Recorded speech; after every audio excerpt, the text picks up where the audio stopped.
If so, would, okay, it's being Yes. recorded.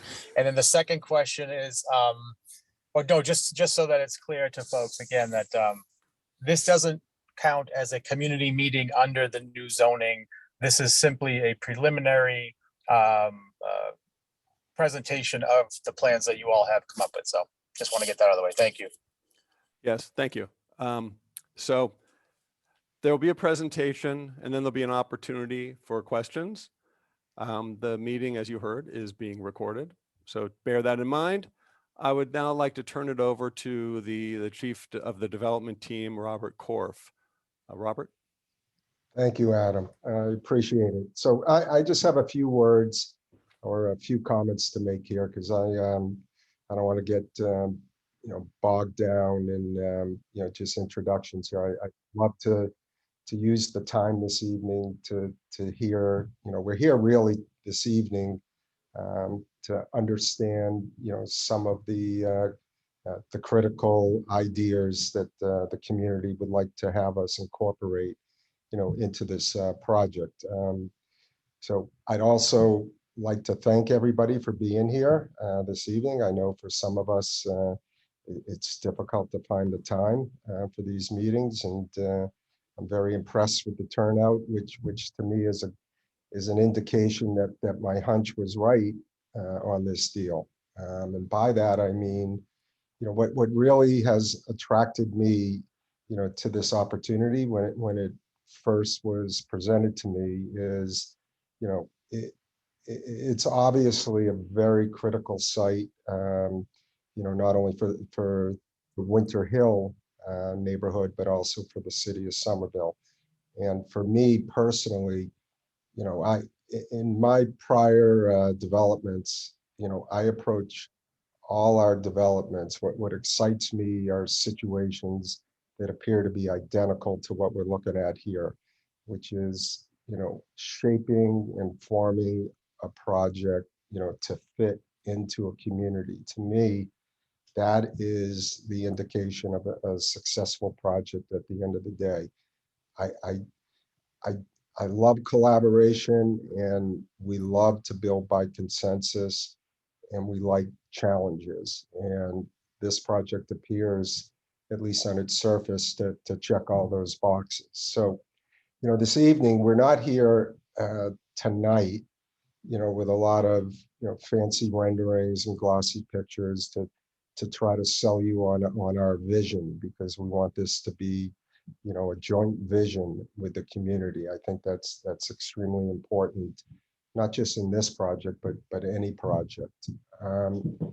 So, when I look at a project, I have a significant retail background.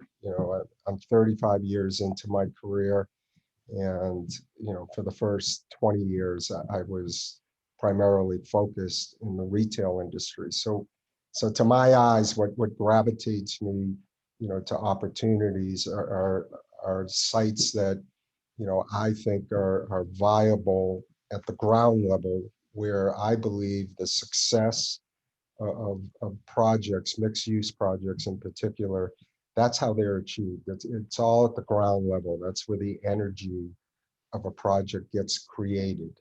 And the success of what's above, to me, is totally dependent on the ground level. So with that, with that theory in mind, the way we decided to approach tonight was to simply focus on the ground level. So when I turn this over to the team for presentation, the visuals you're going to see relate to just the footprints of buildings, the open space, the ground level, because I think that's where we need to have our focus, initially. From there, of course, then it just becomes like a numbers game in terms of the density. And, so that's really what we'd like to focus on here this evening. So in terms of, my company's involvement here. So this property was presented to me, I don't know, probably somewhere in the March, April timeframe. I do know, obviously, that I signed a contract to purchase the property in late May.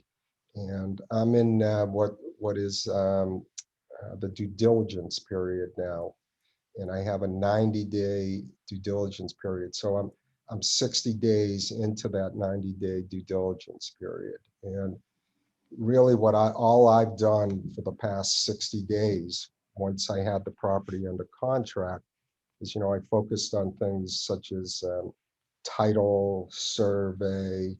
We've done an environmental assessment, all the boxes one needs to check when they first, explore the development of a property.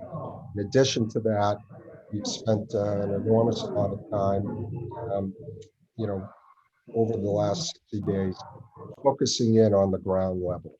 And that's what I'm excited to put forth before you this evening. And, before I turn it over to the team, I just want, I just want you to know genuinely here that I am, and my entire team is genuinely excited here to have this opportunity, to create something that I consider to be, the gateway property into Winter Hill. So we have an opportunity here, to really, shape this project and integrate it into the fabric, of Winter Hill and the immediate community. And, that's extremely exciting to us.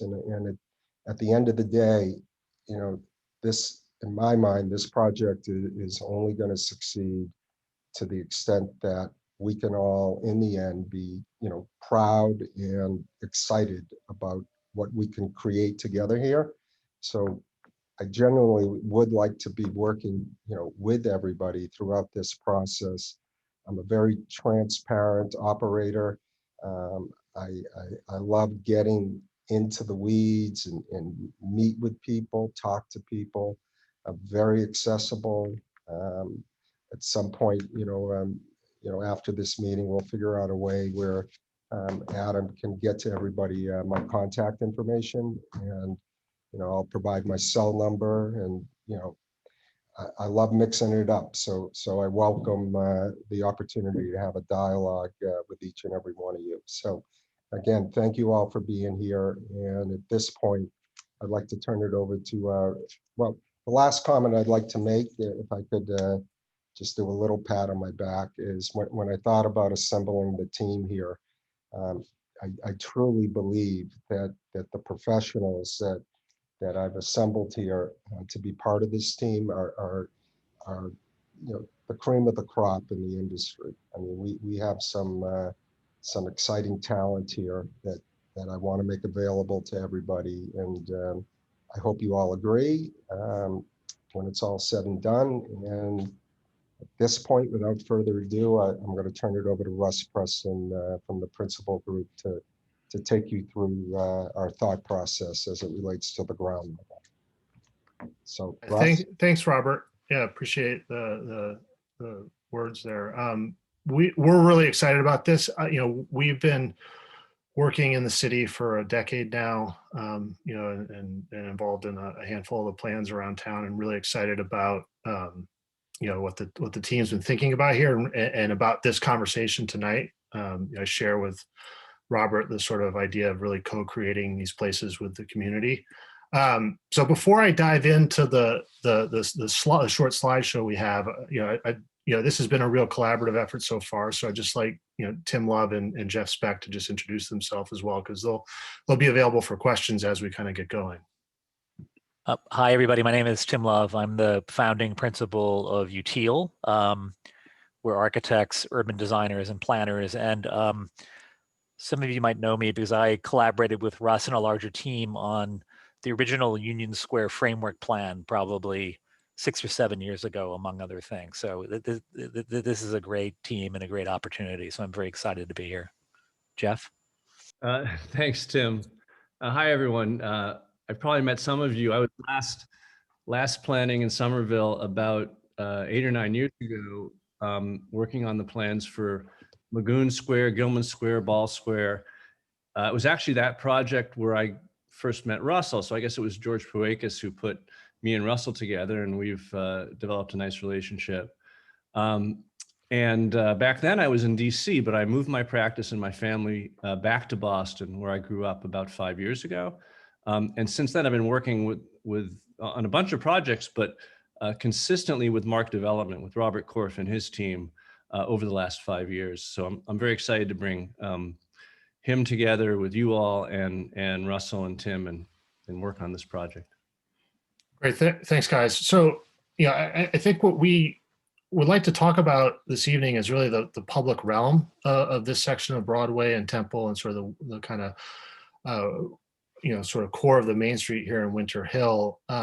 We've been really spending a lot of time on the site, and several of us have walked it together. And I think there's some challenges that clearly the previous planning efforts have all acknowledged, and we've started to dive into in more detail.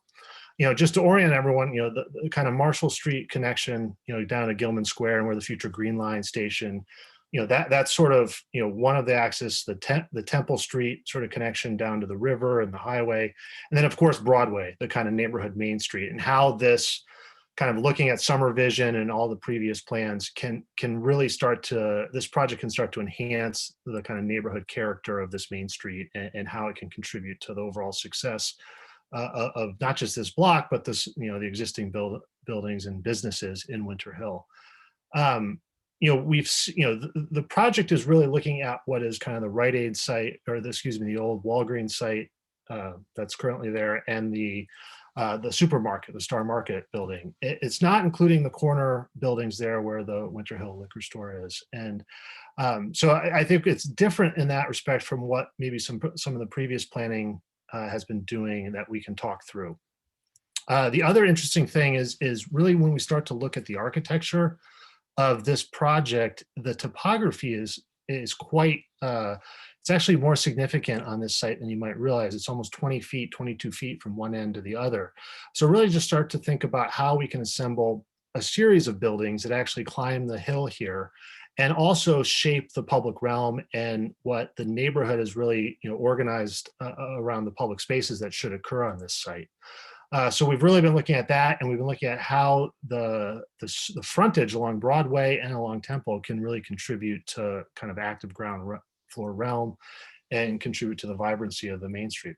And then I think on the back side of the site, or the northern side of the site, you can really see the topography here as it affects the kind of stepping down to Sewell Street, and really this idea of the sort of Sewell Commons here, which we're really excited to talk to you more about this evening, and how this sort of public open space should be programmed, and what your thoughts are on it. And then I think looking back at the Winter Hill neighborhood plan, this site was really conceived of as a series of blocks, sort of really taking the large sort of grocery store parking lot and kind of breaking it down to a human scale. And I think you can see that here in this rendering, kind of organized around what's now known as this Temple Square. And I think that has been a kind of fundamental kind of guiding framework for the team's thinking to date.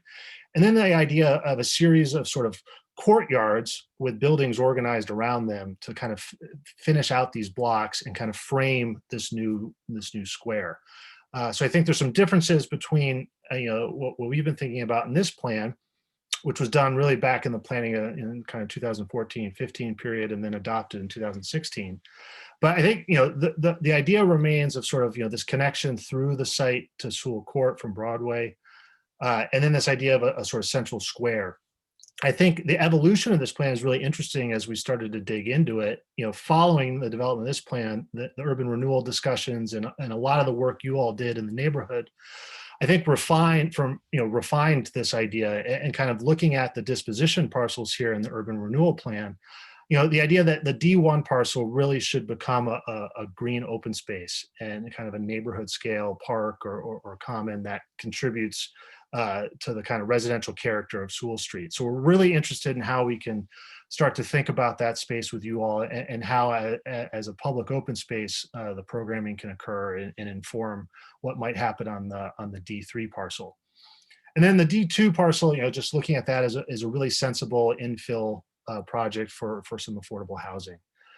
And then again, the Temple Square parcel, what's interesting about that is this central connection through the site to really break down the scale of this large parcel. And we've started to think a lot about this area and are really excited about how the potential of this connection.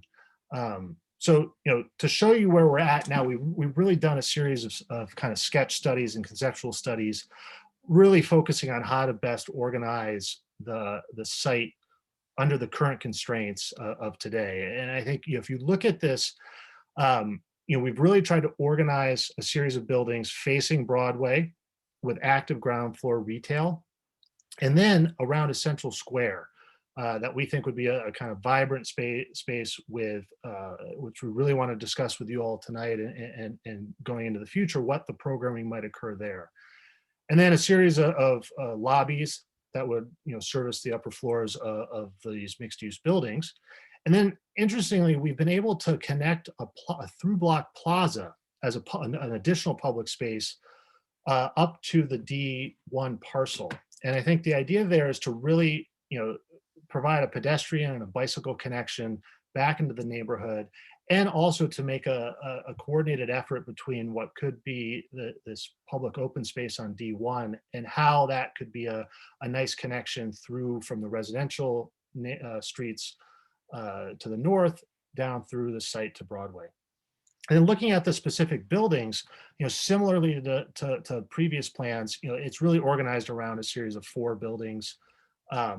One being a mixed-use building here on the east, and a second being a mixed-use building that fronts on the square and the through block plaza. And those are organized around a common courtyard, very similar to previous plans. And then looking at the buildings to the west, we've sort of stepped back from the existing liquor store building and those businesses, keeping those diagonal parking spaces on the site. And then looked at, creating a mixed use building with retail fronting Broadway, and then a residential in character coming around to kind of transition to that residential character on Sewell Street. And then a 4th mixed use building facing Temple Street, which would be a smaller one in scale, a 3-story building there. And that would also provide access to the parking garage below these buildings. And then the courtyard there is thought right now to be a series of varying scale outdoor spaces, some private to possible residents or tenants of the ground floors. And then, what is the character of this place is another big question we have. We're really interested in your input on that, and what really would represent Winter Hill in the architecture and the public spaces, and how these really support the culture and enhance the identity that you all want for Winter Hill. So we've started to kind of assemble some pictures of places that might have similar scale to what we've been sketching. And on the left is some spaces in Philadelphia, but on the right, I think everyone could recognize the kind of Bow Market space here in Union Square. So we're really curious to just hear your general thoughts on what these spaces should look and feel like, and what should be able to occur there. And then when we step up to the kind of typical upper floor, the buildings fronting Broadway are in the MR5 district, and then the buildings sort of in the central of the site, kind of on the through block plaza and on the Temple Street side are MR3 buildings. So those would be 3-story buildings. So very straightforward from that standpoint on these sort of general building types. And then, I mentioned the parking, but we've really looked at a lot of kind of concepts around how to handle the parking, and come up with a way to assemble a kind of common garage below all these buildings that would be accessed from Temple Street, both in and out on Temple Street. And we thought that would be the best way to kind of keep that car traffic out of the residential streets on Grant and on Sewell. So, that's where we're at right now from a kind of site planning standpoint. And we really wanted to kind of focus the discussion tonight on how best we could improve this plan, and your thoughts on this plan, hoping that we could have a further discussion getting into the details more from the feedback this night. So I'm going to stop there, and I think we can open it up for questions and discussion. Before we open it up for questions, Yeah. I'm just going to reiterate here that, we haven't really focused on the underlying zoning, that and the density and the heights and all that it will provide. We truly have just focused on the ground plane and the footprints of these buildings. So what we were hoping to take out of this evening is to get all the comments and hear from the community how they're thinking about the site and what we might be missing here, so that we can then go back, incorporate as best we can comments that we hear this evening, and at that point, we'll start to look at the mathematics of things. And what I intend on hopefully pulling together here is in mid to late August to have a follow-up with everybody to show you the results really of the input that we're going to receive today, and maybe just sort of a first pass then on building heights and the feel of the architecture above. So I just wanted to clarify that. And at this point, I think it'd be very appropriate, Adam, to just have a free-flowing Q&A session.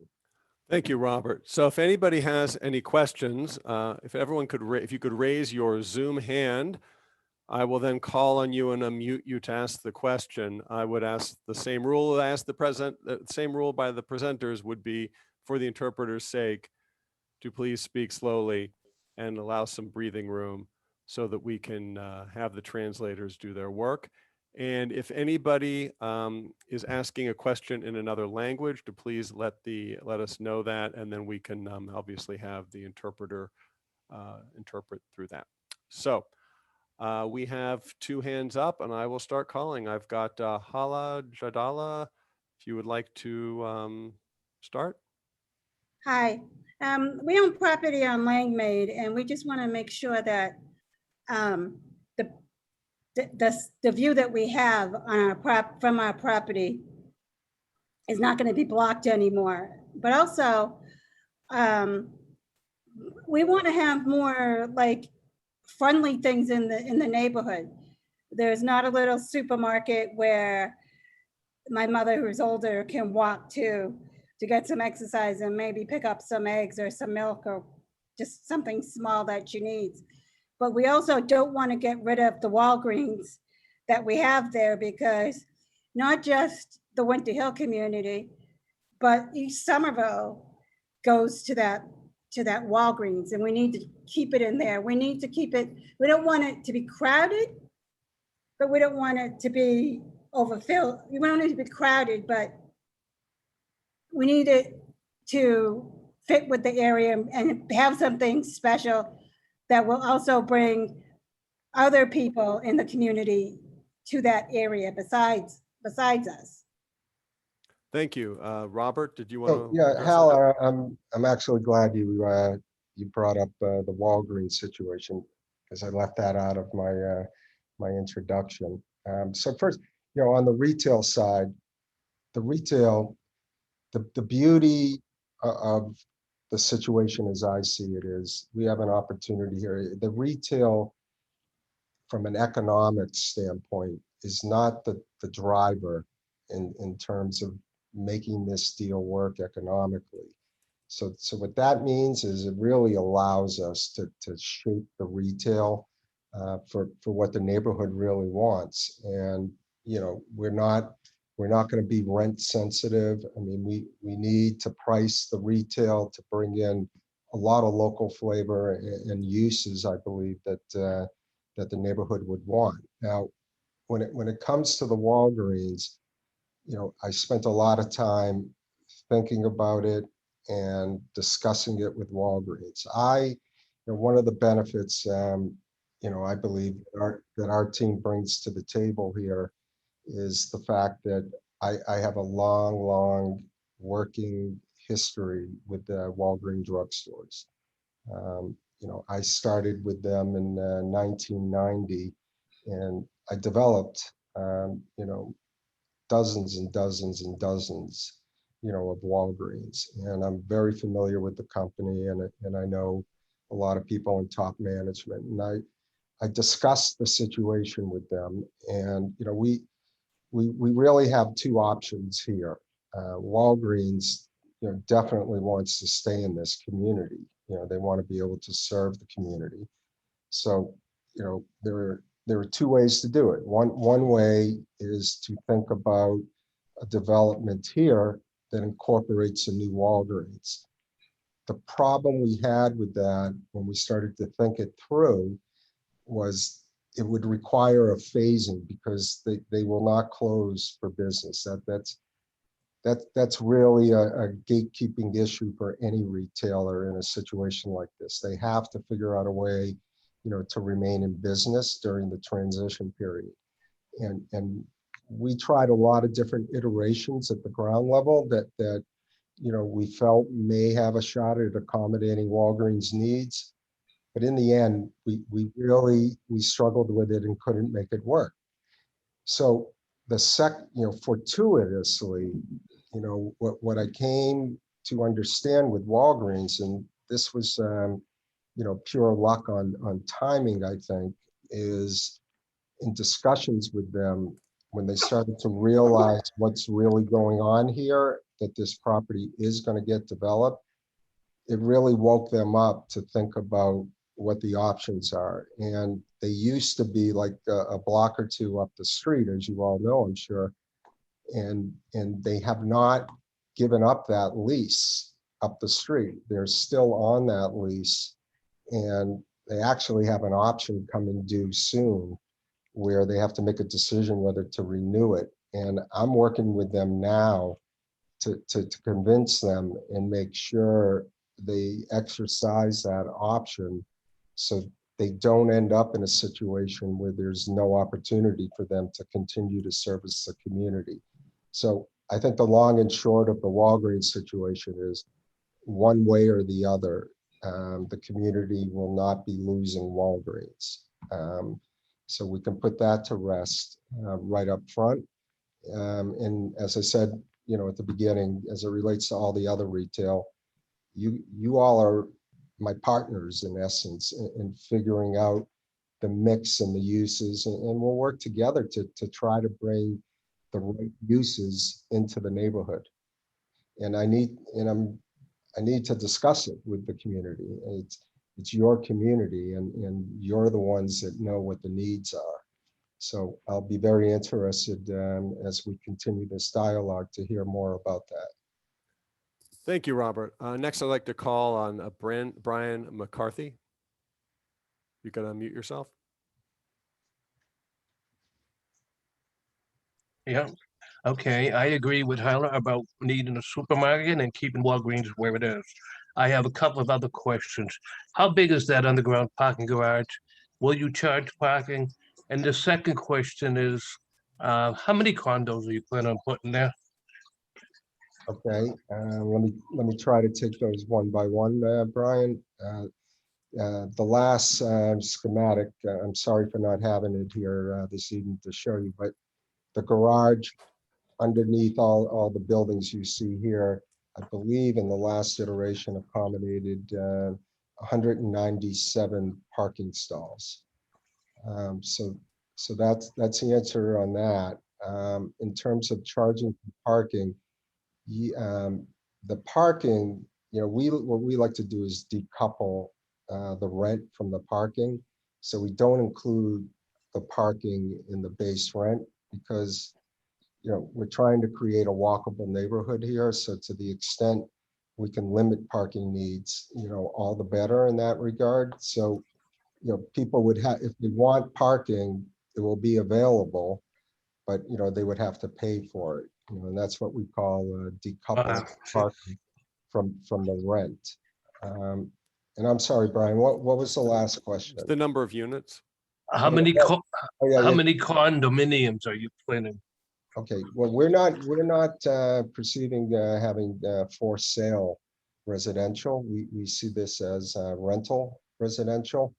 And in terms of the number of units, of course, that all relates to, the heights and the density, and that just hasn't been worked out yet. But, I would imagine, when it's all said and done, depending on where we end up in heights and stuff, we're probably going to be, I don't know, somewhere in the 2 to 250 range on number of units. But again, that's just a guess at this point, Brian.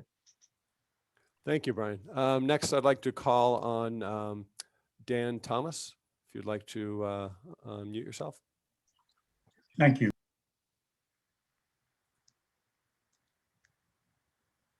Dan? All right. Yeah, there you go. Yes, I'm unmuted now. Yes, you are. Thank you. In looking at this plan, I had some similar questions to Brian. If we just said you're providing 0.75 parking spaces per unit, that roughly comes to the 250 to 200 parking spaces. It would appear that the retail is then neighborhood retail, street parking and walking, no parking in the complex for the retail. Is that how you look at it, Robert? Yes, that's definitely how I look at it. All the parking below would be for residential use. Okay. And I mean, it changes many things. As you say, you cannot have destination retail like Walgreens would expect. In that situation, you will have much smaller. That was one of the complications with accommodating Walgreens, one of many, but you know, Okay. that is correct. And you did not show the parking plan. And I asked because I sit on the board of the Elizabeth Peabody House, and we were concerned about what was happening with that access to Grant Street. No, the parking is all the entrance and exit to the parking is on Temple Street. Maybe you want to show that, Russ, with your mouse. Yes. That's the entrance to the below level garage for the residential. Okay, so that strip of the parcel that runs to Grant Street is not included in the development.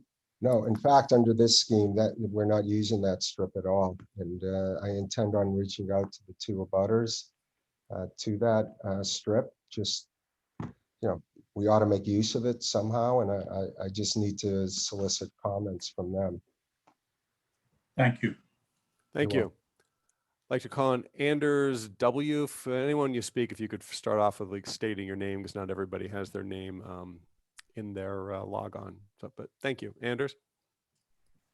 Thank you. My name is Anders Simpson-Wolf. So sorry, my name is, or my username is an abbreviation. Understood. First of all, so I am a resident of Grant Street, and I first want to say that I am excited generally about the development plan. I like the idea of having a walkable space where members of the community can spend some time, I'll say, hanging out, for lack of a better word. I want to understand a little bit better the plan for the plaza and the square. Specifically, I want to understand whether those are intended to be attached to specific retail spaces, or if they are intended to be sort of public open areas. Okay. I think I'm going to lean on one of my my three consultants here. I'm indifferent as to who to kind of walk through the answer to that question, because it's a different answer, you know, in each area. So I'll Go ahead, Jeff. So what excites me, and Russell, you're in charge of the mouse, so you can be Vanna White. What excites me most about this plan is the distinction between the two main public spaces and the transition between them. So the idea you have this very urban kind of hardscape, more European style square on Broadway where the retail is, and then you have a green park play type area back on Sewell, which is very kind of suburban and leafy and you know, more relaxed in its organization. We'll talk with the community, of course, and one of our biggest topics that we want to work out with you all is what that becomes. But the transition between them, we noticed a lot of folks getting off the bus and walking through the site, down the stairs at the back of the parking lot, already using the site as a cut through. So we were very excited about the potential for the space in between. And you'll notice, as Robert described, these will all be apartments, but we're very excited about that street feeling like a row house street. So the units that are on that plaza street would have front doors and places to sit and porch-like features, and that sort of kind of Beacon Hill skinny street. It's only about 30 feet wide, and of course there'd be no vehicles on it, so it'd be a really special spot. It was very important in the design for the square, Anders, to get the retail right up against it. So the shops will have doors and openings, not only on Broadway, but on the square itself. And we would certainly hope that they would have the opportunity to spill out with tables and chairs if they're that sort of establishment. I'm hopeful that the community would like to see cafes and other things that make use of outdoor dining in those spaces. And then we'd want to orient those sort of uses right on the square so they could make use of the square. But it is a public square. It will be not privatized in the same way that any great sidewalk is available for tables and chairs, but is still public. So I don't think, I should add that Russ mentioned the grade change. You see some stairs in that square. That's not really a wall. It's more of a transition zone because it's about a 4-foot drop from one end of the square to the other.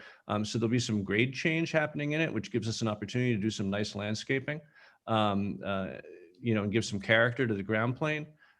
But it's imagined principally as an open space that's sheltered by trees, but not interrupted. Thank you. Moving on to Marianne Wallace, if you want to unmute yourself. Hi, I'm Marianne Wallace. So I'm a multi-generational Ward 4 resident. So a lot of my questions are going to center around affordability. And I know some of that is based on the zoning too. So affordability and whether or not you would consider some housing for workers of the city, because a lot of our own city employees are low paying wages and can't live in the city, which also can increase the high turnover. It doesn't help our environment when they're sitting on 93 for an hour and a half, because that's where they can afford to live. So that would be one thing that I'm interested. The other pieces, how do you feel about PLAs? I am very much a union supporter. This ward has a lot of union workers that currently reside here. And time again, we have a missed opportunity for local hire, especially by our union workers, which again, it helps them working in their community, not only helps the environment, but also helps keep the economic growth within our community. So those are a lot of the issues that I'm concerned with, because time and time again, we see the developments exclude all those things. And those are the exact people that get forced out of this city first.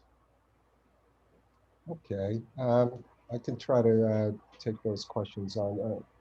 As it relates to affordability, we have, what we're considering is that we were going to provide a 20% affordable factor, and the income ranges are from 50 to 80% of the area median income.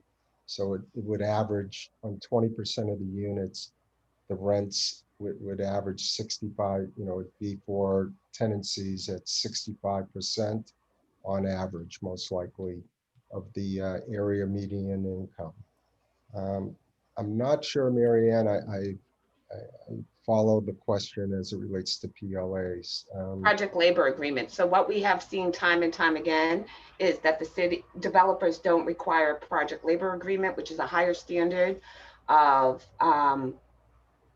building. And what happens is then you can take Assembly Square for a perfect example. There's a lot of subcontractors that the agreement comes with one contractor, and then they subcontract They bring that work to out-of-state workers at lower wages. So a project labor agreement is something that benefits the community Okay. because I it ensures a understand. high standard.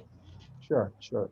Yeah, we're very sensitive to that as well, that, to keep the jobs in the community as much as possible. And there are ways to govern that and monitor that, with the general contractor. Audit the subcontracts and, just assure ourselves that, we're doing everything we can to keep these jobs in the community.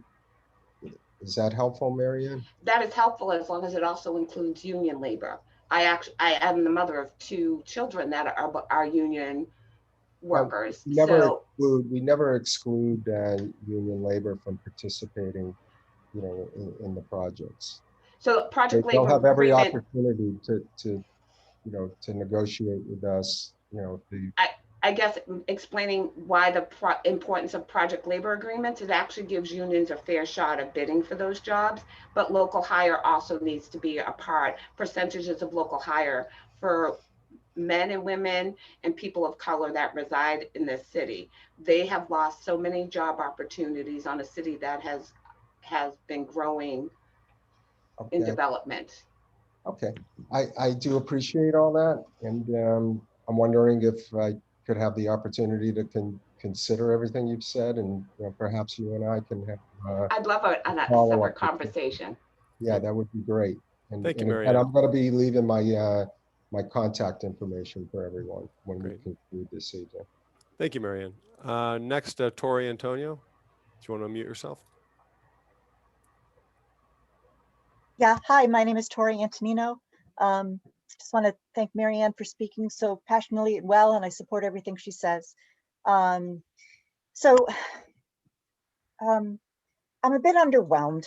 I guess one of my main thoughts is, why are we moving forward with this plan when we don't have the liquor store property? I don't know what happened, but I know in the implementation plan, I mean, the Winter Hill plan that was approved, it includes that space. I just don't, if we're trying to really reimagine this space, it just seems like a missed opportunity not to redo the whole thing. So I cannot support this plan if it does not include that space. And I don't know what's going on. I imagine it's in litigation or something, but that's my first point. And just take notes for a second. I appreciate that. Thanks.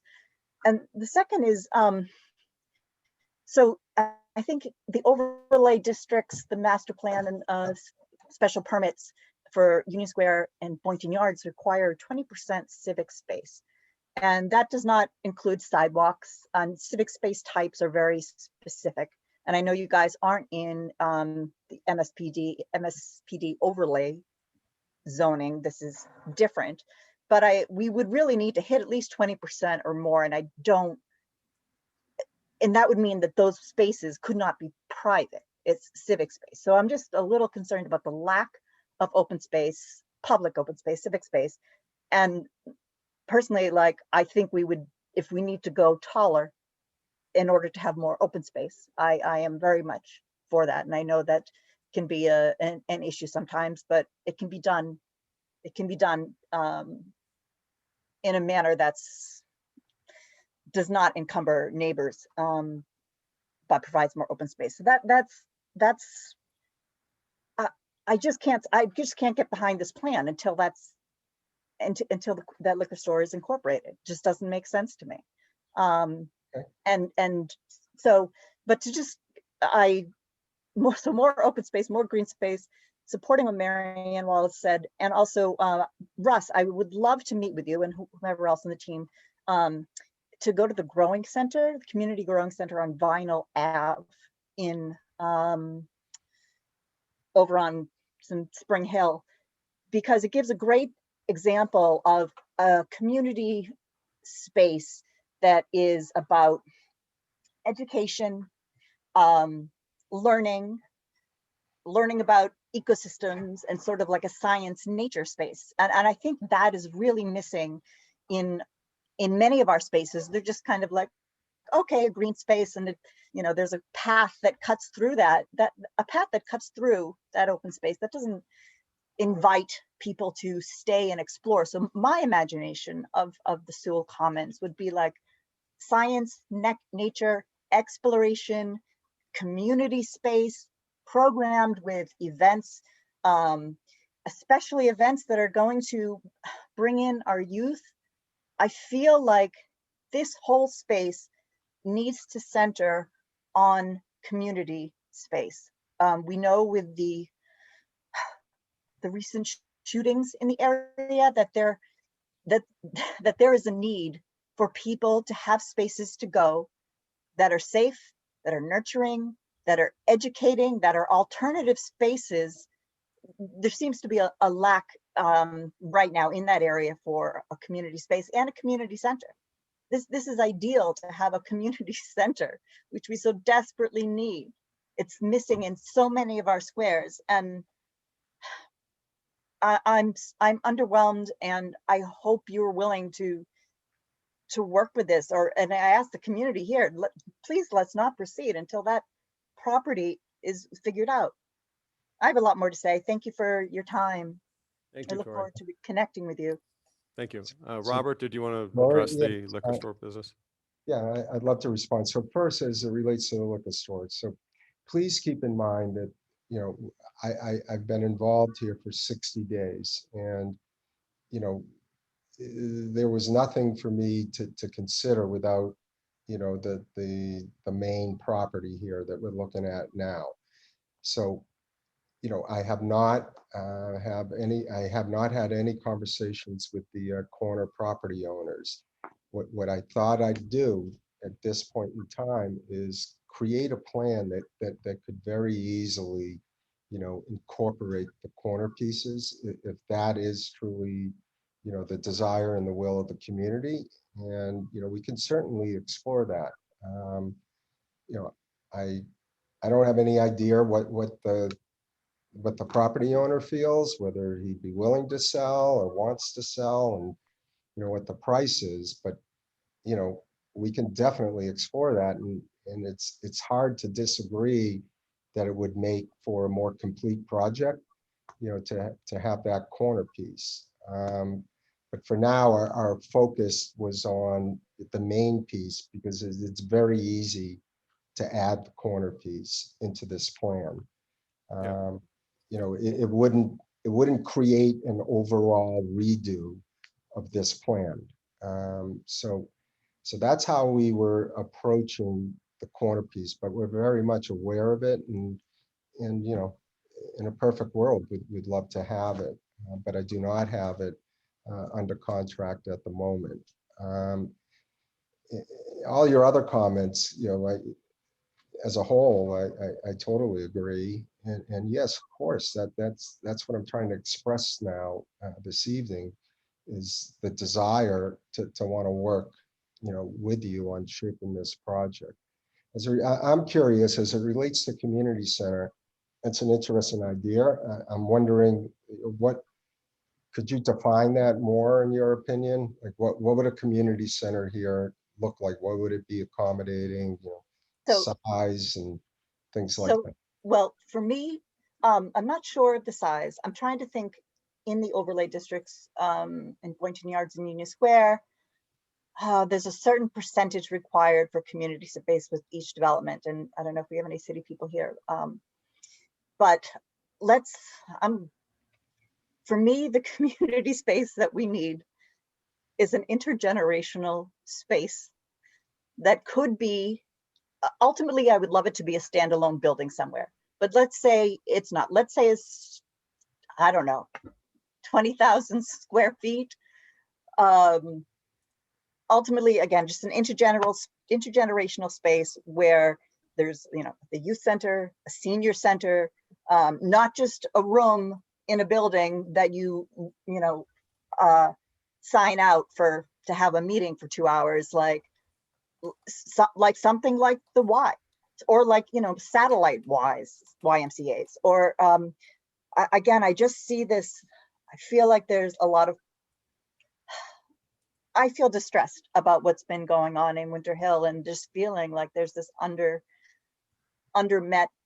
needs. And so, yeah, ideally it's a standalone building that's 5 stories, that has a pool, has workout spaces, has educational rooms, has,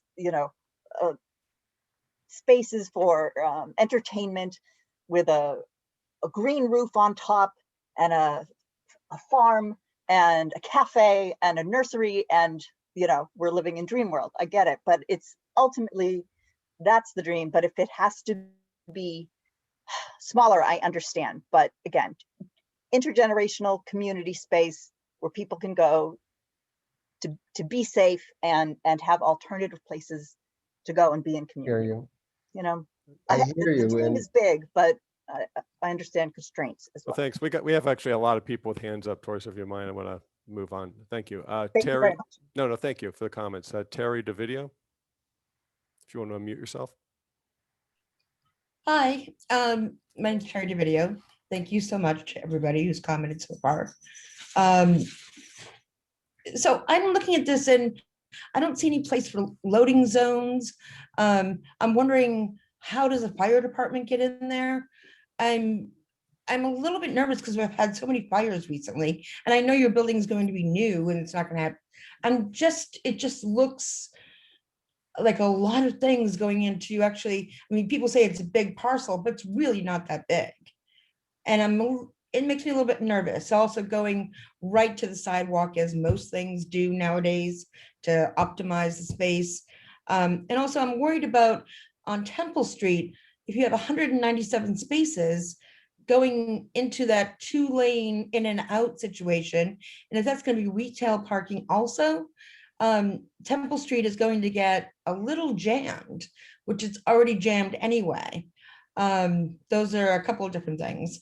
Also retail, right across the street where there was a jeweler's. I grew up in this neighborhood. So, and that space is still empty. I'm wondering about the retail. The retail, like right at the street from you, hasn't been able to be filled. We have empty Walgreens, and I know they still have the lease on it, but it's just, I don't know, it's turning into this weird, I can't imagine, I'm not sure what kind of retail you're thinking. Okay, that's it. Thanks.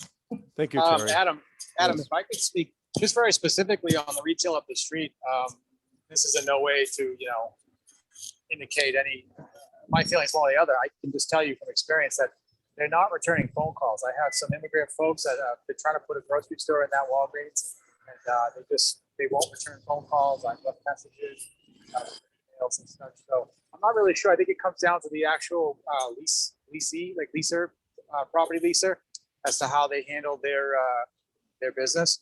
But so I just wanted to say that about that particular location. Yeah, I don't think commerce is a problem on Winter Hill. I think has to do with the building owners and how they lease people that they hire and how they do their outreach. Yeah, that's exactly correct, Councillor Klingon.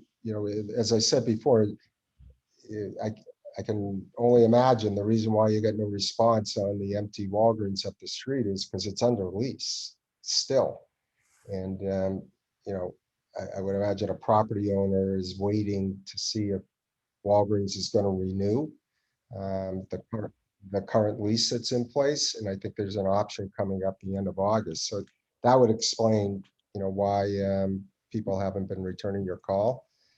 But anyway, I'm trying to think back to the questions that were asked so I can address them. I do so- fire access, Robert, loading zone. Yeah, that stuff I'll turn over to Russ, Tim, or Jeff, to handle. It's on the technical side, but I'm sure they have this designed so it would accommodate fire access. But I'll let them speak to it. On the retail parking and the entrance and exit on Temple Street, as I said before, we're not contemplating that parking being available for retail. It's for residents only. And, the way we're imagining this retail under this current plan is it's all neighborhood type retail, where you're going to draw from the neighborhood and, people are going to walk here. And that's how we're thinking about the retail. If if you disagree or the group disagrees and we're on the wrong track, that we would have to rethink things.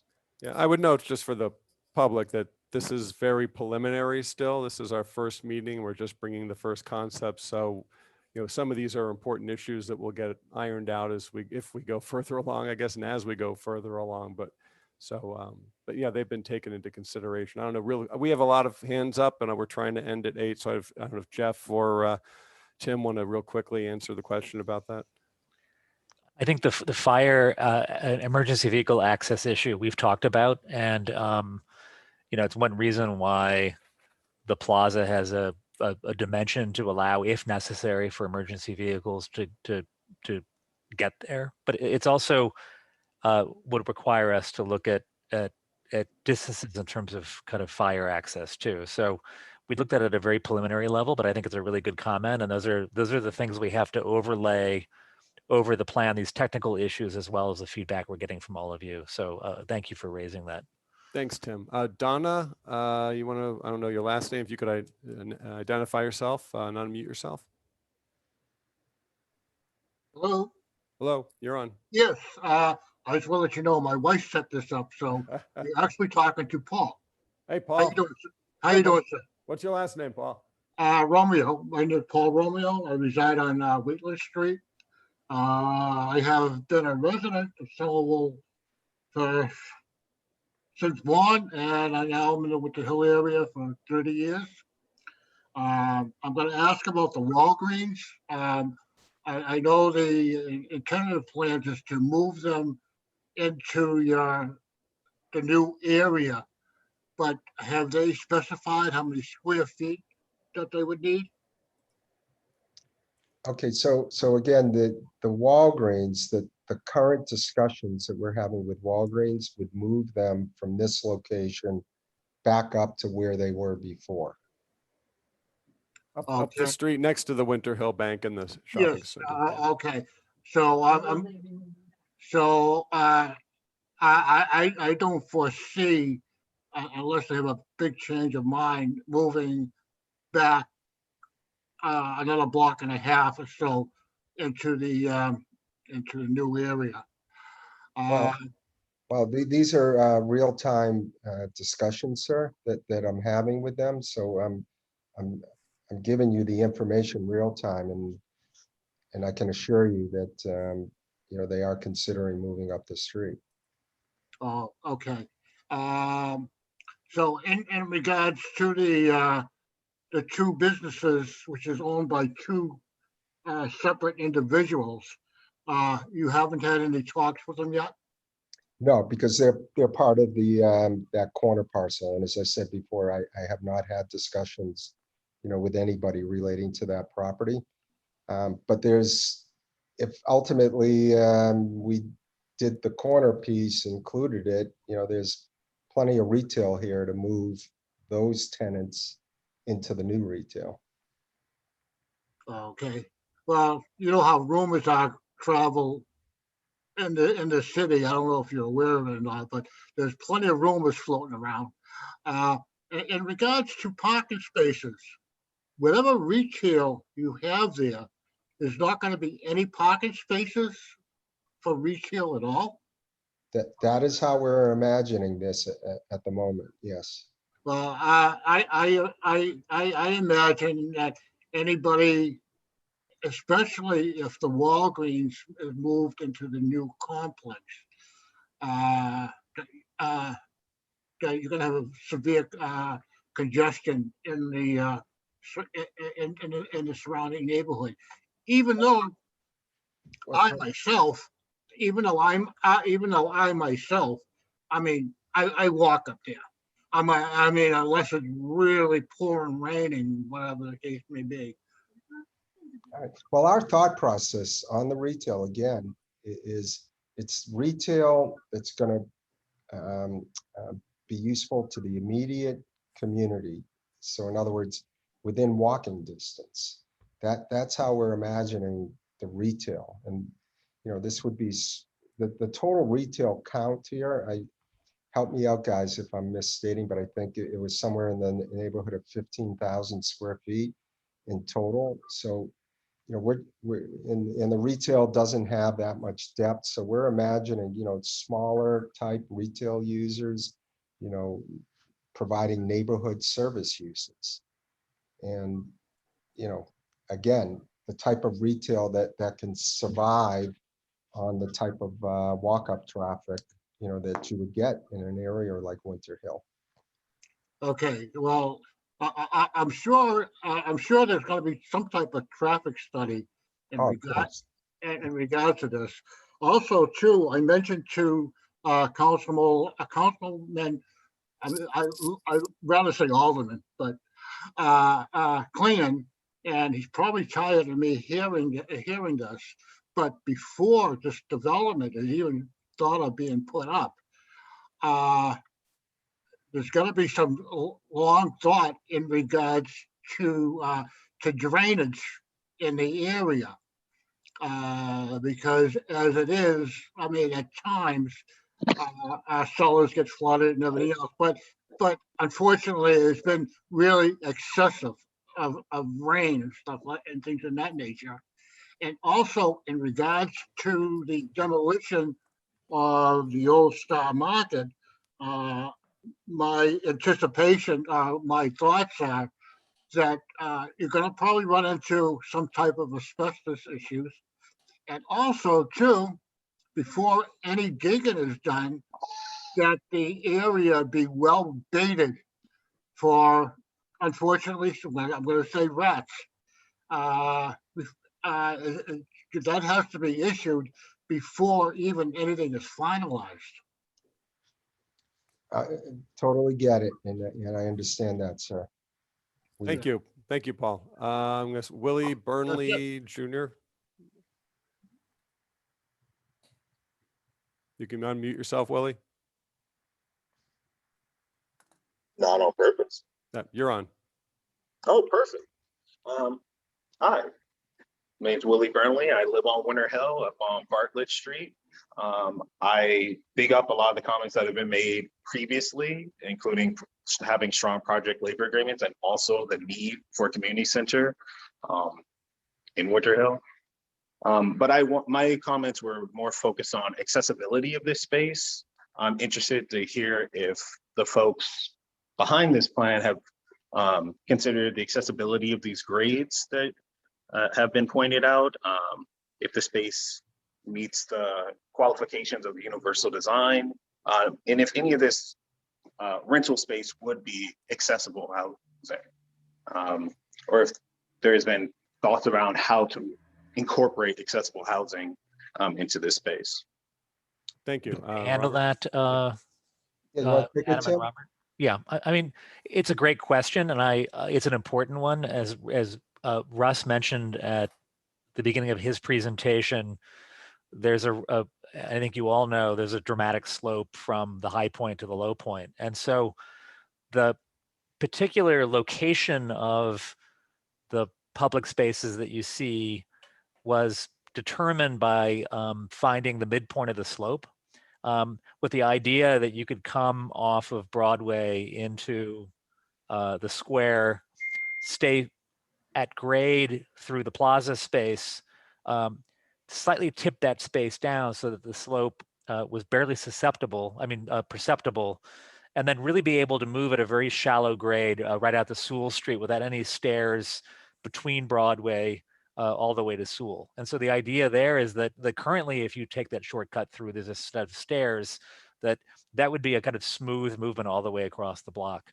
You'll also notice that there's a kind of seat wall or a kind of L-shaped element in the plaza that is kind of public kind of seat wall seating. And that allows for a slight warping down of the grade for that area where the trees are, which is about 3.5 feet lower than the square itself. And that allows for, even if you enter into the square on the low side, an accessible route up. And then all of those residential units that Jeff was talking about earlier that line the plaza running back to the park on Sewell Street would all be accessible entrances at grade directly into those units. And then all of the units on the upper floors would be accessed from elevators. So they would all be type 2 accessible units the entire the entire project. So I think it's a good question. We kind of started with the grading in a way to kind of to kind of solve the problem. Does that answer your question? I would just add that our strategy when doing any plan like this is to not just have it be meet ADA, but to meet ADA without rails. So that the grades in this project are designed to be so slight that you wouldn't even need to have the handrails along them. Thank you. Ann Tate, want to unmute yourself? Thank you. It's nice to see all of you people. I met you, Robert, a number of years ago in 2018, and I'm delighted that you made so much progress in 60 days on this project and assembled what I think of as quite a stellar design team of friends. So good job, and I think it's looking great. And I think you've jumped in and have great potential here. To Tori's concern about the corner lot, I think everybody agrees the project is better if you can incorporate it.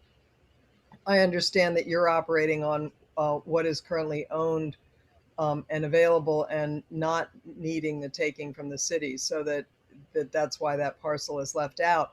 But it's incredibly important, mostly also because it's the terminus of the Marshall Street vista and connection to the T. So having stood up at the high school and seen the power of that visual connection all the way up to Broadway, and I think you understand well that the value of this property is linked to that connection long term. So I hope that there's an opportunity to really make the most of that terminated vista.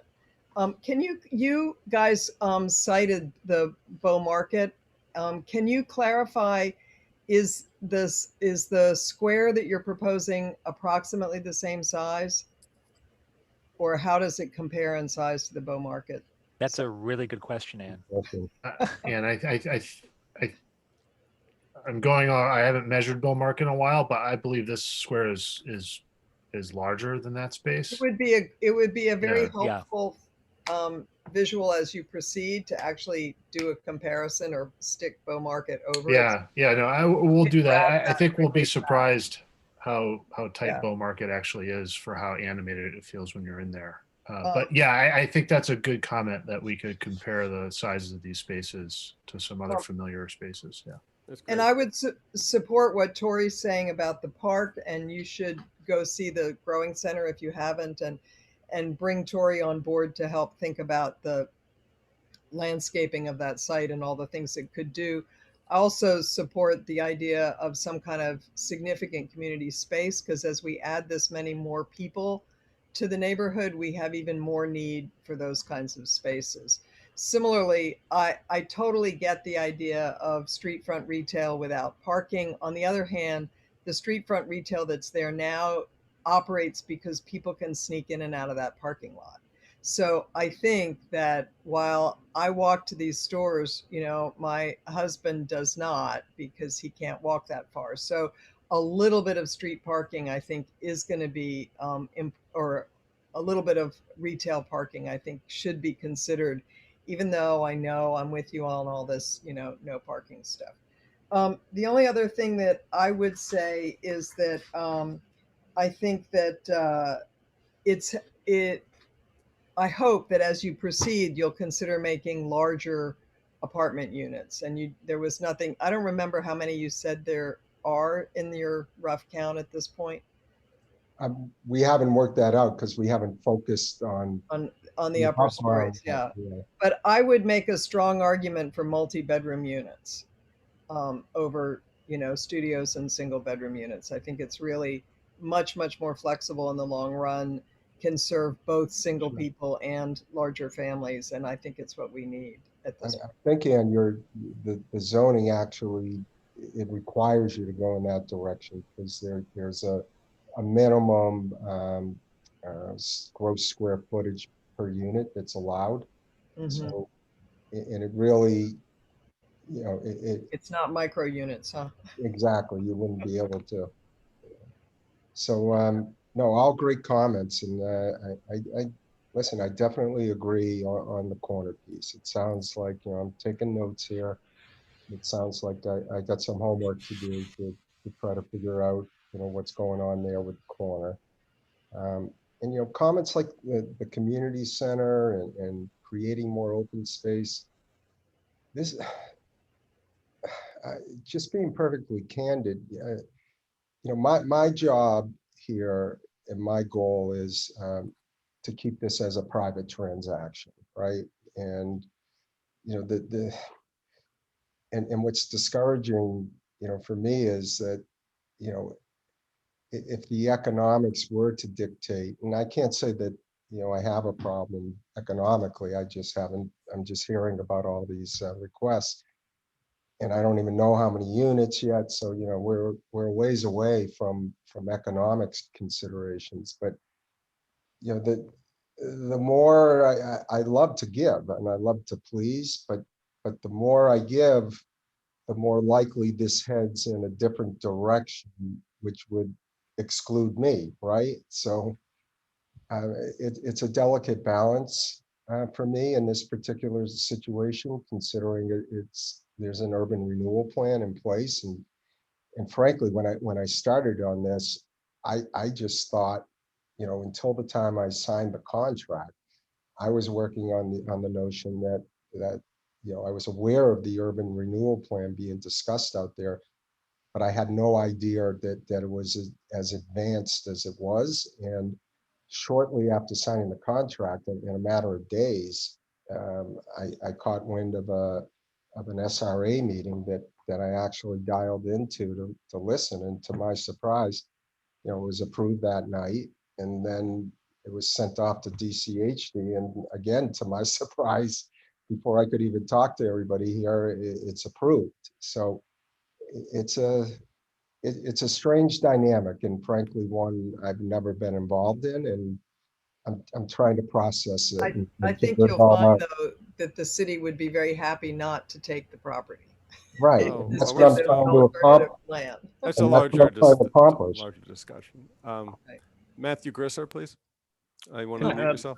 I just add, I quickly measured Bow Market, and it's about, Ann, and nice to see you. It's about 60 feet in its clear dimension, its longest dimension, and our square is roughly 70 to 80 feet.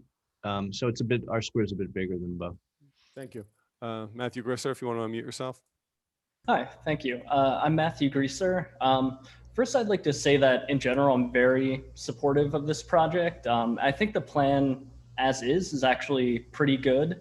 I'd say my main concern looking at it is, I'm a bit worried about it creating a sort of like monolithic facade across Broadway. I like that you guys have broken it up into a bunch of different buildings to give, and given the shape of the property, it gives it, I think, a bit more variety.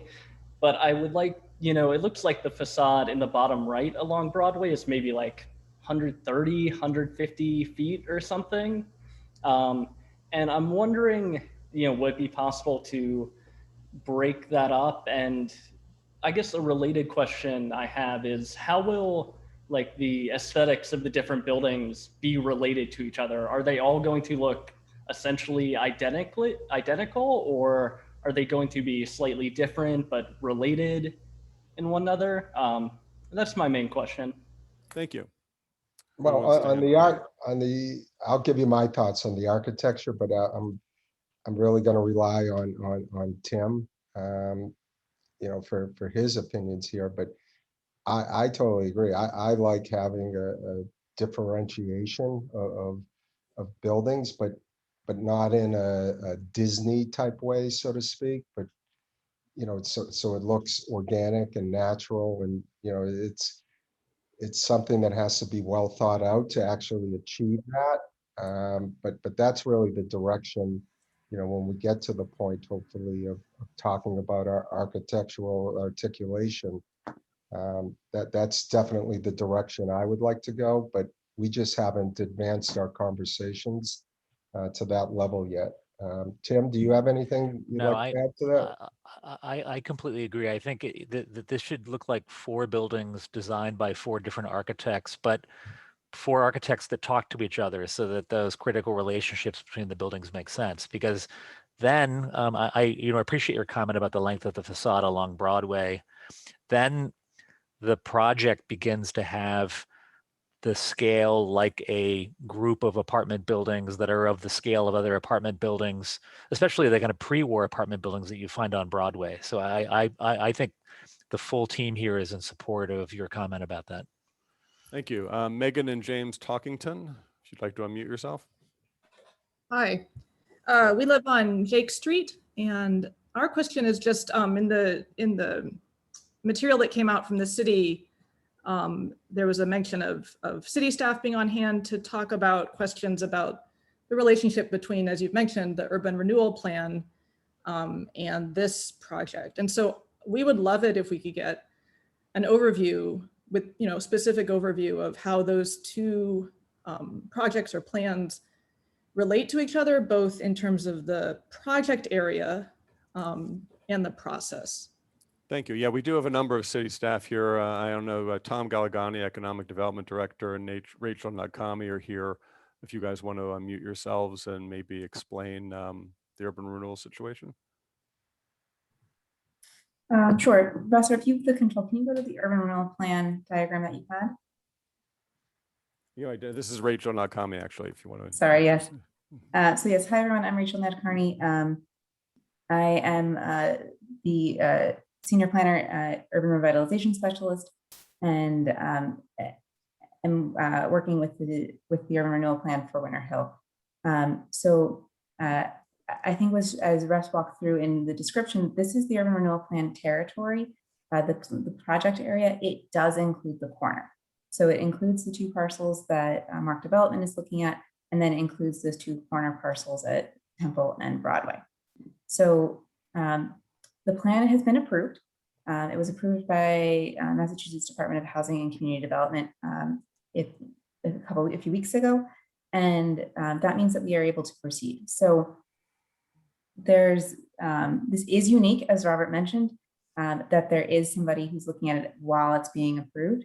But what we've been looking at here is that the plan is in place. It will continue we're going to continue moving forward with it. We don't know the outcomes of Mark Development's negotiations yet, and if they're going to move forward with this project at the end of their 90-day due diligence period. So we're going to wait and see a little bit as to what the outcome is, and then we'll figure out exactly what from there.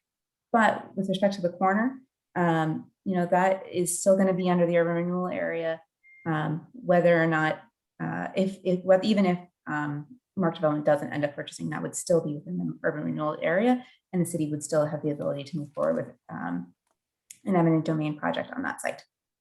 Thanks, Rachel. Very helpful. Ithsel Polanco Cabadas. Hi, Ithsel. If you want to unmute yourself. Hi, my name's Itzel. I live in Winter Hill on Walter Terrace. And at first, I just wanted to say I really do like the plan. I love the courtyards and the passageways. I had a question. Is the open space connected to Temple, the liquor store, parking, and Broadway in the center there, or is it just one public throughway? That's my first question. Then I was also thinking about everyone who rides a bus and wondering if there's any sort of planned shelter in case it rains for them. And also, I really like Tori's idea of an intergenerational space, and wondering if maybe having outdoor exercise equipment that's age friendly would be inviting to different people. And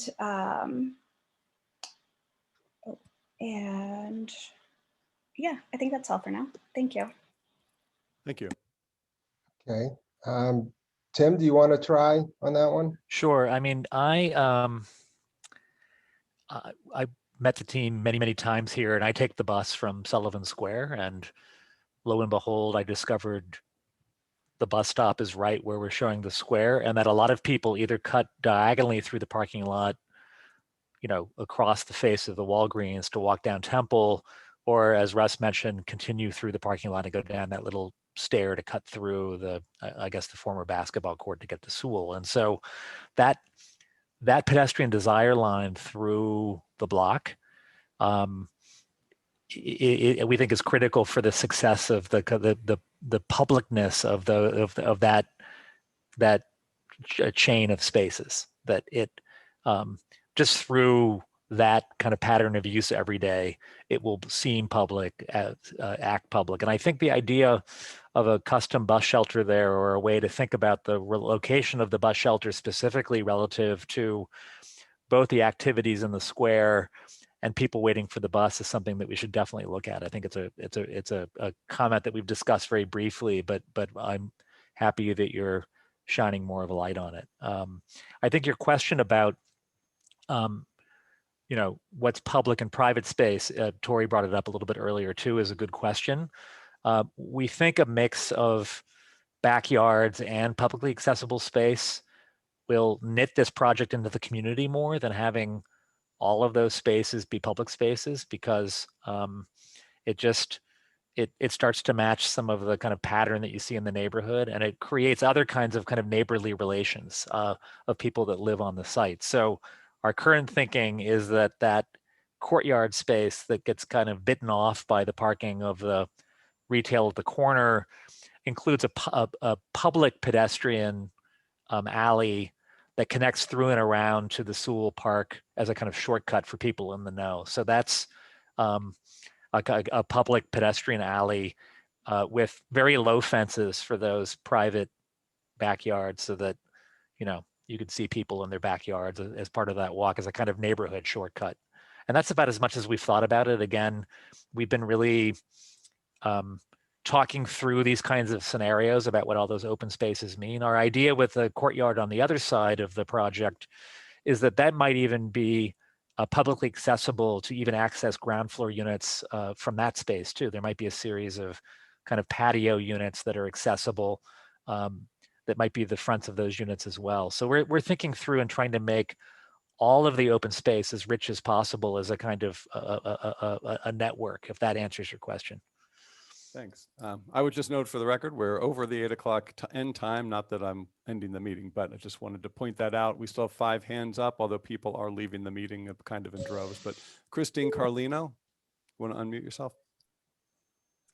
Hi, yeah, thank you. I guess I first just wanted to say thank you to the team. This is a really thoughtful presentation, and uniquely, you have all given really thoughtful answers to everyone. So many people have come out and made some really great points that I know you guys will take seriously and incorporate in the next iteration of this. And then I sort of wanted to piggyback off the last comment, the conversation about what's public and what's private. And I really do appreciate that there's a mix of that, because I think if COVID has taught us anything, it's that having outdoor space is really important to our, mental well-being. And not everyone in the city has that access. So having some private spaces for people in the building, I think is really nice. And then also having that public space. And specifically about the public space, that plaza, you showed interesting pictures earlier in the presentation, where that plaza really becomes sort of like this very active, energetic space. And I wonder if you gave thought to putting maybe some smaller retail there. I mean, like almost like micro retail, something like a Bow Market, where startup businesses could be on that first floor at least, because if you really do think that could be a great space for, I don't know, cultural festivals or food festivals or any sort of activities, art beat, things like that happen in the city. Having a first ground floor residential right in that might not be ideal. Also, in terms of like connecting that beautiful public green space and this sort of civic square, it might be confusing for people if that plaza feels too private residential, and it might discourage people from moving through that space if it feels too private. And then you would have this sort of segregation between the two sides of the site. So I'm just wondering if any of those conversations came up as you were all thinking through this, and if maybe that's something we can talk about. Thank you. Christine, I'll just say, you make some really good comments.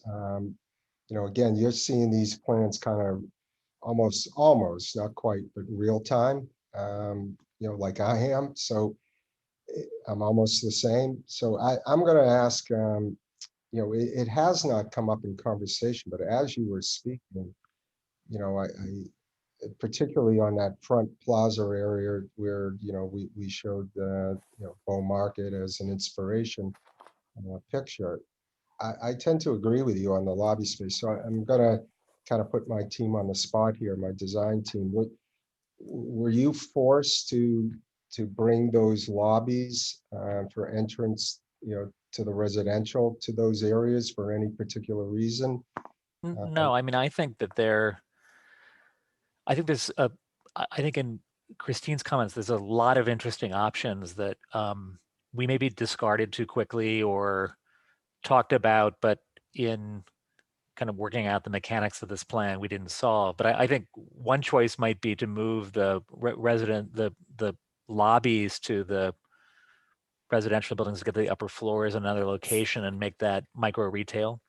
The other thing that we discussed, and we had a vigorous debate about it, and maybe Jeff and I will do it live for all of you, is whether those ground level spaces that run back in the plaza to Sewell Park should be micro retail versus units, which I think is the point that you're making. And I don't, I think if it was a question about whether it would work or not, and it's back to my comment about the backyards, whether having a mix of residences there with little front yard stoop-like settings and having retail would be a better social mix than only having it be retail spaces or live work. Are those a jewelry maker who sells what they make in their house out of the front door? So these are all the discussions that we've had, and I don't think we've decided any of these things.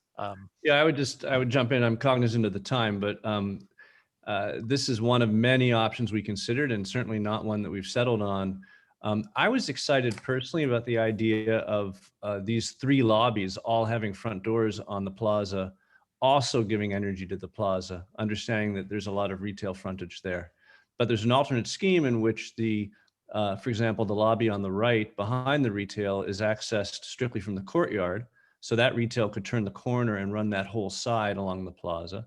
Similarly, the retail up top, right, the retail to the north slightly could do the same thing, and the lobby could be isolated further up.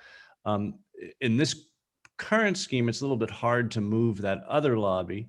But let's just say where we are in the process, we have a lot of flexibility still, and we're excited to explore those options. I also, when I look at that linear plaza with the row house type articulation, the idea of that as a more artisanal live work kind of space, if we could find enough folks who wanted those sort of units that were actually working space up against the plaza, that would make it really much more exciting. We're not sure about the market there, but it's certainly something we would be thrilled to see. I think it's something that you can talk to like the Somerville Arts Council about. I'm sure we have such an amazing artistic community in Somerville, and we want to preserve that. And I'm sure that there are connections you can make to do that. And then, sorry, I won't take up too much more time, but just thinking about sunlight in these plaza spaces. I know that at some point you all will do sun studies, and you've probably already done them. But as we talk about height and density, that will happen. But yeah, just something I'm thinking about is, will those plazas be in shadow, and at what times, Yeah, just to talk about solar orientation, maybe, Adam, I'm talking too long about this, but the designers would love a chance to talk. You'll notice that the flat part of the square on Broadway favors the southern facing building to the north of that. In other words, this plan is rotated 90 degrees to north south. So we thought that the sunniest side of the square is up against the building on the left side of the square, if that makes sense, Christine. And so, but I think we haven't done a solar study yet, but that's probably the next thing we should do. It's a good suggestion. Okay, Adam, I'm I gonna just jump in asked, here. I'm sorry, Christine, are you in the industry? Sorry, Councilor Klingon was talking. Yes. Councilor Klingon, do you have what were you saying? Yeah, I just, I want to just kind of do like a lightning round and make sure that we get everybody heard. I know we have very many talented people in this neighborhood, in this ward, in the city, and certainly if we get that far, shadow studies and all that will be considered. But I want to make sure that the folks are heard. So if we can just kind of lightning round through the rest of the hands that are up, please. That I much appreciate. Thank you. And keep in mind, this is not the last meeting we're going to have. This is the first. So Erica, if you want to unmute, tell us your name. Erica.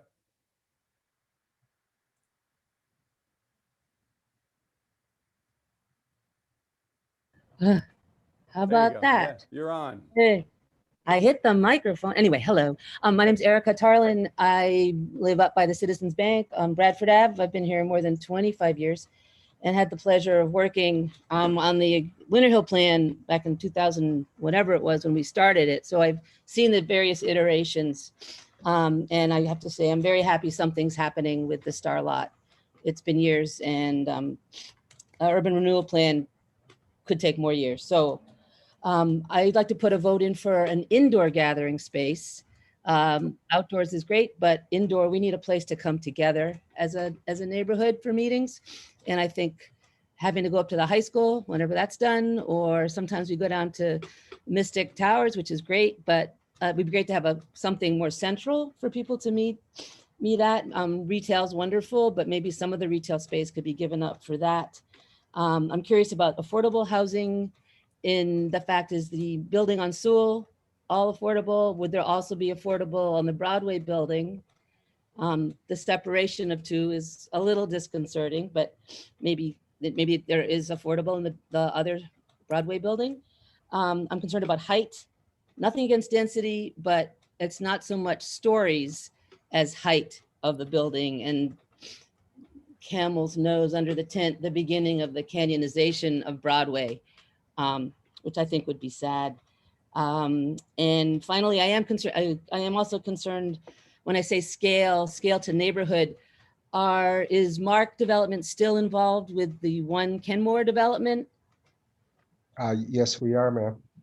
Because my concern about that, having been to several of those public meetings, is the height of that. And I know there's lots going on in Kenmore Square, and we're not here to talk about that, but I am concerned about the development company listening to the neighborhood when they talk about scale and livability. Thank you. Thanks. Stephen Nutter, if you want to unmute yourself. Hi, everyone. I just want to say that it's really nice to see this plan, and I've met the whole team in some kind of varying degree at different times, and you're all thoughtful designers and people, so it's nice to see you all here together. I think it's really important. I'm on Maple Avenue, and I moved here 11 years ago with the thought that maybe the Star Market site might be being redeveloped in the next year or so. That was forever ago. So as soon as things can get done here as soon as possible would be really great. One thing I would like to highlight is the connection to Marshall, specifically a pedestrian connection to Marshall. Marshall will basically have a terminus at the new Gilman Square MBTA station, which is opening June 2022 now. And Gilman Square, if it comes out the way that those in the neighborhood have helped design things, I think we will be one of the most amazing places in Somerville.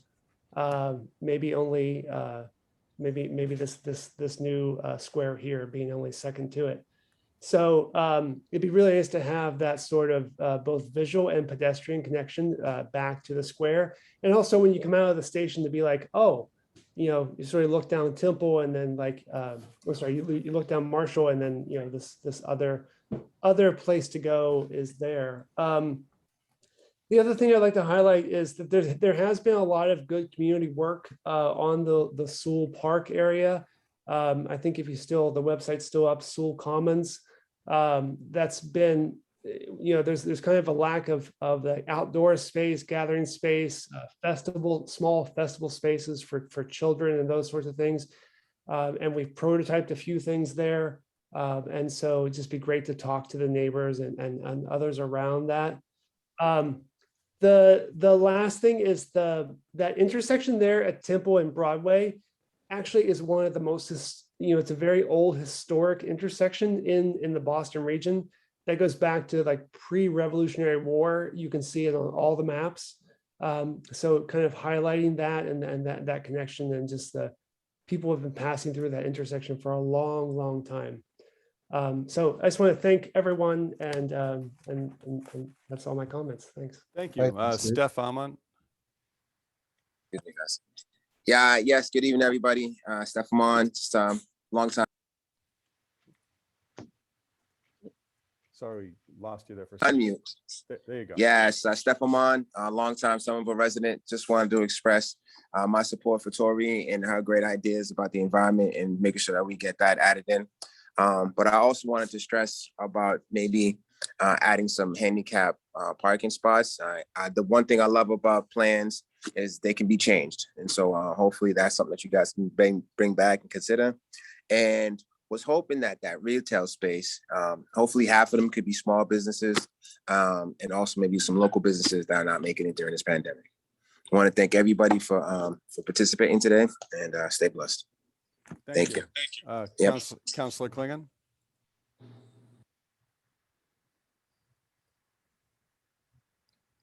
Okay. Yep. Thank you, Jesse.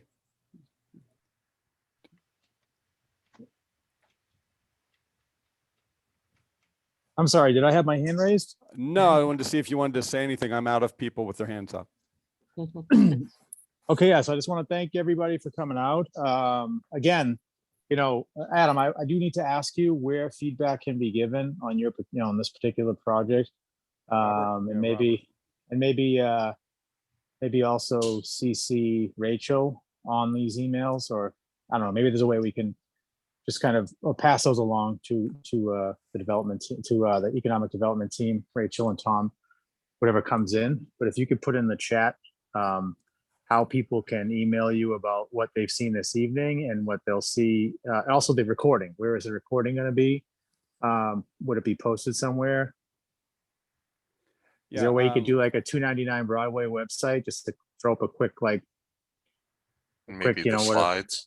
Yeah, I mean, we probably could do that. Robert, do you want to give out an email where people can comment, can get to you? I don't have a chat function on this particular Zoom though, but yeah, I think actually, why don't we put out either Daniel or Adam's email address, let them be the keeper, the gatherer of all the comments, keep the file on it. Yeah, I mean, I'm at adam-law.com, which is all spelled out, the DASH at ADAM-DASH-LAW.com.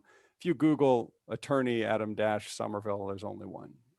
So Rachel has her hand up. Yep. We can also, once there's a summary of sort of the email contacts, we can add all of that to the city website about Winter Hill implementation, so that it's easy for folks to find.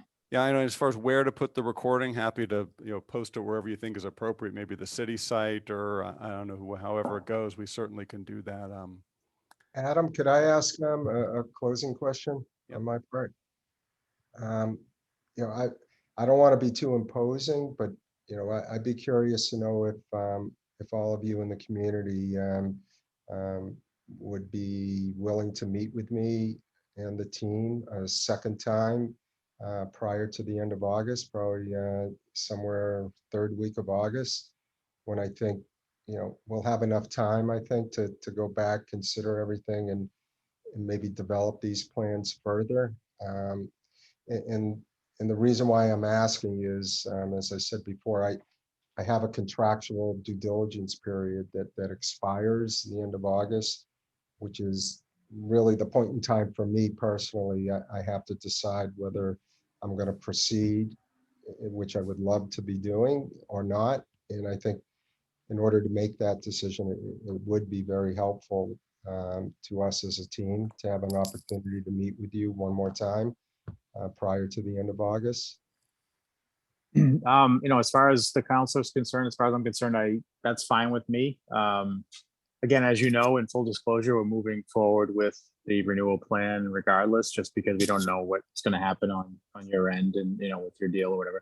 I think that, we could come up with a date at the end of August, and then we can kind of keep public comment open until, I don't know, like whatever, a few days prior to, and so you can kind of gather all your thoughts and your information, and then I'd be absolutely okay with co-hosting another meeting based on what you heard tonight. So yes, that's all right. Terrific. And Counselor, let me just also say, to everyone here in conclusion, I recognize I'm learning fast that this is not a typical situation with the urban renewal plan in play. And honestly, my intent to, once I became aware of how advanced it was, my intent here is not, you all have been, this is your community, and I know you've all been working with this for way too long.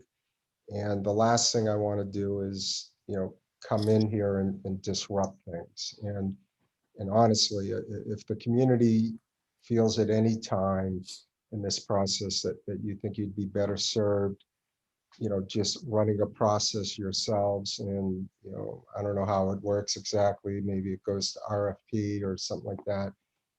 Please just tell me. And, because the last thing I want to do is stand in the way of all the good work, that's been done to date. And that's it. I want to also just thank everybody tonight for the time as well. I can quickly, I can quickly speak to that. When I was running in 2017, the biggest question on the doors when I talk to anybody was what's going to happen with the stock market. I think that we've gotten to this point of urban renewal just based on the fact that people we're at our wits' end. We had a developer circling a few years ago that couldn't come to an agreement. So for me, eminent domain was sort of always a last resort. That's just from my standpoint, but we had these community meetings and the community spoke loud and clear that they were ready for this. So we're going to have to, that's a meeting we're going to have internally with Rachel, with the economic development team as to like how we want to proceed, again, in tandem or whatever, but certainly we're going to continue on with the process of the renewal plan, but because we don't know what's going to happen with you, and we time is of the essence, but we're certainly, open to whatever, at least I'm open to listening. But I will say this on my own behalf, in terms of my feedback, I want to go on record of saying that I said this to Adam. I said, I don't know how you need to work the numbers, the money, or whatever it is you need to do, but I was quite hell bent on the lower parcel for Sewell. I guess you'd say the one, not Sewell Common, but the other one. The city was we really were going to push to acquire that for the community land trust, so we could get some affordable housing ownership opportunities in perpetuity. So if there's a way to sort of like still go forward with that, where you can slice off a piece and make the numbers work, that's going to be a big thing for me. Is that ultimately I've committed to and I want to see something happen with the community land trust, and I'm glad that you're keeping the other parcel of park, because that is the other one of my other priorities. But ultimately, again, these are just discussions that are gonna go we're gonna have going forward. So we'll probably have to. I'll be listening, to my constituents and getting feedback on what people think around, after the meeting in August. So, but I appreciate you coming out, and I appreciate you being very open and listening, and look forward to whatever happens. Best of luck. All right, thank you, Counselor. And let me just say, as it relates to the affordable housing piece on Sewell, our concept with that all along from the get-go is, that would be deeded off to the city as part of this transaction to run, your own process on what you'd like to see happen there. So that's always been, sort of baked into the deal, at least in my mind. And, as it relates to the fact that the urban renewal plan is in place from the community's perspective, this isn't necessarily the result I want, but, listen, I'm providing here a first-class team of consultants. We want to make this happen privately in a private transaction. I know the city would like to see us be able to do that as well. But from the community standpoint, you know, investing the time and working with us here, if I can't pull this off on the private side, I hate to think about failing, but listen, if I fail, at least you all are going to get a lot of value out of this process. And at the end of it, you know, prior to an RFP, you know, you're going to have more direction in terms of what exactly you're looking for. So I appreciate the time you're giving us, but I do also feel it will be time well spent, you know, for the community, you know, and that's all I have to say on that. Thank you. Thank you everybody for coming. We had a high of 82 people, so that is a humongously wonderful turnout. And when another meeting gets set up, we will let you know. So that would conclude the meeting for tonight. Thank you and have a good evening. Thank you, everyone. Thank you.